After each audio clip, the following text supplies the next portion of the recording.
waiting for a game here, getting nice and ready for our next challenger. I already played some games. Some games were good, some games were bad. I feel like none of them were too interesting, but this one I thought was actually pretty interesting, especially since a lot of people like Rebecca. So I thought I'd showcase you guys the Rebecca deck here. I did mulligan here. My mulligan was pretty nice. I got the ISO here so we could start and doing our search. I do run an ace. Don't ask me why I run an ace, but I do. I wanted to try it out, so I run 2 aces in this deck specifically. So I got the ISO, got the Haruto going. Haruto comes up a lot in this deck, so this was really good. Also being a 2 cost kind of helped to deal with those 1 cost board retires. So I go ahead and swing here and just pass it along. Something I realized I forgot while during this matchup is that they didn't have the Coliseum for a while, which I think it would have been smart for me to play around that concept, but I didn't until the next game actually. So but here I'm thinking about the Fire Fist, trying to get rid of those units because they're pretty annoying, just for the aggro to swing. Then I choose to just set up my Zoro here and I swing basically. I keep trying to make magic numbers for a while. I think just keep applying pressure with 7Ks and try to avoid using things like 6Ks and stuff like that. So here I do another search. I actually whiffed this search, which is very sad. Look at that very sad hand I have there.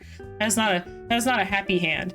But it's okay. I have like a very weird situation going here. Well, I will say in terms of my situation, so this is what the problem comes in. The Kairos comes out, and I will say I really should have played around the Kairos, but since the Coliseum wasn't out and I didn't, and this was very unsmart of me. But I'm thinking about the Fire Fist here. I have the ace too. I'm thinking like maybe I could call it out because the ace, the first effect is still active, so I can still minus the board a little bit, but the second effect is obviously offline since I'm playing Zoro. But I'm thinking through how I want to set up. I think I just say whatever, screw it, I'm gonna just swing and just call it a day, because I had the 7 curve for the ace and I chose not to call it basically. Now this was, I think, a misplay. I called the Jozo because I wanted to stay on the board so that way I can use it for next turn, but it just, I'm pretty sure Rebecca just bombs it, which is, they're running some pretty weird cards. So they basically let something else be able to attack here. They put it on the Kairos, and because the Kairos can't be KO'd basically, he just kept like applying pressure with it and just killed off my Jozo, and I was very sad. I was like, darn, that didn't last long. So anyways, I take this one and they puts out the blocker. Now this board is in a pretty good space where I can actually Fire Fist here. Deploy him minus some stuff, but it doesn't actually matter. I just deployed him just for him to be there as a board presence. I used the Haruto skill to kind of just get myself some dodge going, and I guess I chose to wait out on the Fire Fist here. I was like, I'll just wait. I'll just swing into some dudes and just call it a day, which is what I do here.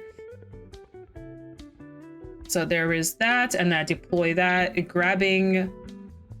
thinking of what to grab here. I think I grabbed the fiery doll there, and I just pass it back. I have double Fire Fist active here, which is pretty good for us.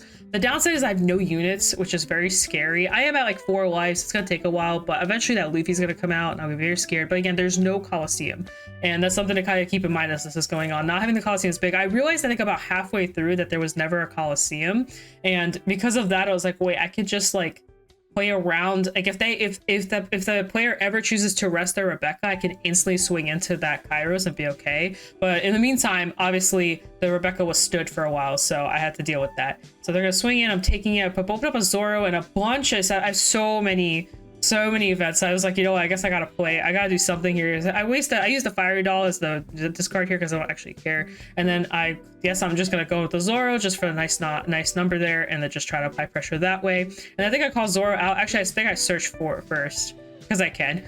And I actually hard whiff. Look at all those counters going bye-bye. So I call it the Zoro, dot him up, and then swing in. I'm not gonna lie, when I was playing this I was like, there's like no chance I win this game. With that hand I had to hope that my life was like the greatest thing ever, but yeah, there's this momentum eventually came to bite me, and I definitely started like losing the swing of games here, because I think mainly it's because I drew it to so many events, and that was like really hurting me. It was like a good thing and a bad thing. I needed more units, and that stuff kept getting removed from the board, and that was like really hurting me, like kind of that situation since the stuff was being attacked. So I had to keep that in mind, which really sucks. So here they apply some pressure. I'm obviously just gonna eat that. My life is not anything too good. Again, I draw another Jozo. Like I really don't need this. I Fire Fist again because I'm like, all right, I gotta get rid of these dudes. I think here I'm like, yeah, screw it. I'll just go in with both. Like, what's the worst that can happen? At this point, I don't have anything to lose, so I'm just swinging in. Really beefy numbers. I put that on, you know, just more numbers just to apply as much pressure as possible. They go to 0 life here, and then yeah.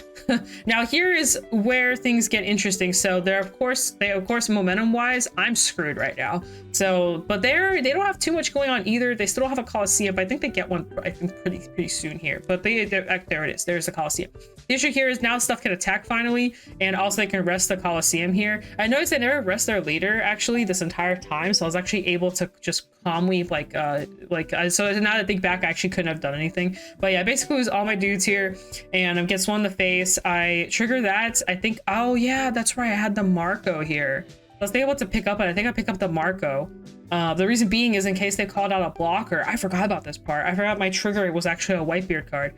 So I picked up the Marco, and then so I realized here that they don't have a blocker.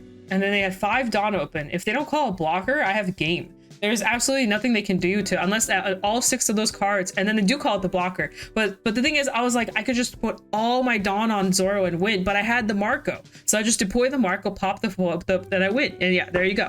So here is the rematch, which again, like, so I thought I was gonna lose that one, but I forgot I actually won it. Look at that, guys. But anyway, so now I know the matchup a little better under Zoro. So I'm like, what do I pick up here? I had a lot of good options here. We got the beam, we got the guard point. I do go for the Fire Fist because I think just removing those little guys early is pretty good, especially if I can find a way to get rid of Kairos. Like right now, you'll notice the leader is rested. If there's a Kairos on the board, I can actually wipe the Kairos, and I was aware of this at this point, so I actually kept track of the leader being rested from here on out, because I was like, all right, I can play around this, I can deal with it, I could probably, if I can remove that Kairos, I think I'll be okay. So they don't have the Coliseum, keep in mind, so I'm thinking, all right, they don't have the Coliseum. If they call the Kairos, like, I got this. So I set up again, I got the Zoro, I got basically, my hand isn't amazing, but it's doable. I think here I just Fire Fist just straight up. I'm like, screw this board, I don't even care, just get this crap out of my face, this is fine. And then I just set up with the Zoro again, and then I'm probably goes with the other Zoro for the magic number. I usually try to avoid 6Ks, but in this situation I had to Dawn up,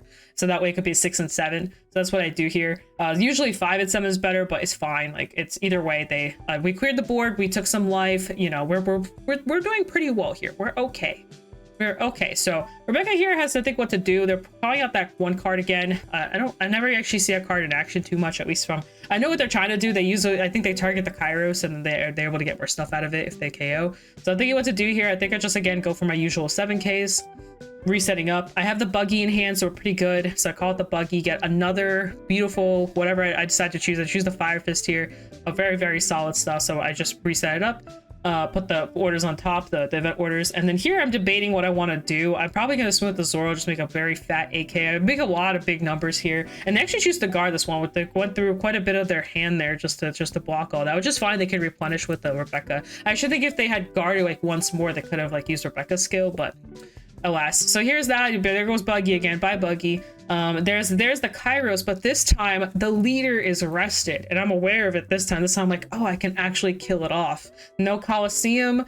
I can actually get rid of that, and that's one of, I've noticed that thing is like the biggest win con that the deck has access to, because it can keep applying pressure. So here I have the Fire Fist in hand, I have the order in hand, I have a guard point, so I'm like, okay, you know what, I can Kairos here. I'm gonna remove this Kairos, the you know, it's rested, and I think they actually, I want to say they conceded. So they conceded there because they're like, all right, the game is over the minute that Kairos pool is gone. And I'm like, all right, understood. I didn't know it's to go first or second, but I remember Zoro, I think, likes to go first because of the 1-3 curve. So I was like, you know what, screw it, I'll just go first. I had a pretty decent hand. My mulligan was pretty nice. It was very generous to me, and I was like, maybe this deck won't touch my 1 cost. And then I set up here, picking up the Haruta. Now the Haruta comes really handy here. I was confusing this matchup with another matchup. I used the Haruta like crazy here. I was like, oh, I have double Haruta, I can keep making magic numbers. Here I go. I'm really big into magic numbers. It's one of my favorite things to do in One Piece. I love making 7Ks happen. I do that a lot. As you notice, I try my hardest to play as many 7Ks as possible. I think that's the biggest thing. So he gets this little island there, so now he can Dawn up a little bit faster. So I'm going in, setting up. I got another Haruta. Now I double down on my Dawns here. I'm like, all right, I can do another 7K. Perfect. It takes another life. He's down to 2 now. I'm still at 4. I do a little searchy, pick up a Fire Fist. Very solid stuff. This deck does not really do too well with Fire Fist in mind because their numbers are a little higher. So usually it's out of Fire Fist range, but that's fine. So here we're playing it off. I'm playing some random cards. This banish card's weird to me. It like banishes my stuff instead of me taking it to my hand, which is pretty annoying, but it's fine. I find out later that I'm like, oh, it's not that bad. It's just a little annoying, but it's not terrible. But this Haruta, this guy got sick of this Haruta. This guy's like, all right, we got to get rid of these Harutas. So he goes after one, and then he's going to go after the other 2. And I'm like, you know what? That's fair. I got a lot of value out of those Harutas, and I just had to give them up. Unfortunately, my hand wasn't too great. Like, I had a lot of orders, a lot of event cards, and like no good units. And then I'm like, you know what? He's at 2 life. we got this leader that just gives 1k to the front row board. We're fine. Let's just fire fist it up and see what happens. So I think that's what I'm setting up here. I choose to fire fist away his units a little bit, leaving that banish card thing. I probably actually should have removed it. I didn't realize that if I take a life, I just don't get it. So realistically, I should have removed that. I just didn't know. So I just went in to my wonderful 7k here, my usual. And then here I do have my little dude right here, this guy, that homie right there, and I make a really beefy buggy here. I didn't realize that buggy gets so beefy with everything in mind. Buggy gets big. So I was like, dude, another 7k? Dude, my heart's singing. That's crazy. That's another 7k on my board. Realistically, I probably should have put the 3k on the ISO and then put that way would have been perfect. We'll be able to attack with both. But did you see how much he guarded? That man used like everything for that. He was like, I gotta guard this. I think if I split it would have been a little bit neater, but it's okay. So here comes the Kaido. I'm not too scared of this Kaido. It's fine. I lose some units. I kind of just accept it. That's just gonna happen. That's okay. So here comes the Kaido, and this is the banish card. I was like, oh, that's awkward. I lost that. That's fine. So now I get the Marco that was chilling in life, my only Marco. Poor dude. I'm thinking, what do I want to Marco with this Marco? And then I realized that I can't, and it just doesn't matter. So instead, I think I just reset up my board and just kind of swing in. I think I choose to actually try to swing into that card because I was just like, that card's kind of annoying. I'm gonna try to attack it. I think that's what I do here. I don't remember exactly what I do here, but we're about to find out. I think I actually I'm thinking like how deep I want to go on the sauce here. I have her too to kind of, oh, I see here. So I actually choose to attack with her first to try and apply pressure. I think I purposely did one Don less, but they actually conceded. I think they were dead. So what's gonna happen there was I was trying to see if they would guard that. They didn't, and then I was just gonna put everything on the Zoro and swing. So that way they would have lost anyway. That's why they conceded. The game was basically over. But that was the Zoro gameplay. Those games were significantly faster, but I still want to showcase them. I wanted to show you guys basically what Red is looking like without, you know, Nami and Dodon, and it's actually looking pretty okay. You know, I'm coping a little bit. Like I said, it's my only 2 decks that I play, so I kind of have to play with what I have. But I've been kind of figuring it out slowly but surely, but talking to some people, kind of really trying to find like something that I'm comfortable with. And so far I've been having fun. It's actually been fun trying to find different builds of these decks and trying out different things and making a different deck play style come out. It's actually been pretty cool. Well, I hope you guys enjoyed that. Other than that, guys, I have nothing else for y'all today. Peace out. That's Vidani. Hope you guys enjoyed the videos. Let me know below what you think, or what decks are you playing. How do you feel about the ban list? Let me know your thoughts below. Other than that, guys, peace out. That's Vidani. I'll see you guys in a future video. Bye.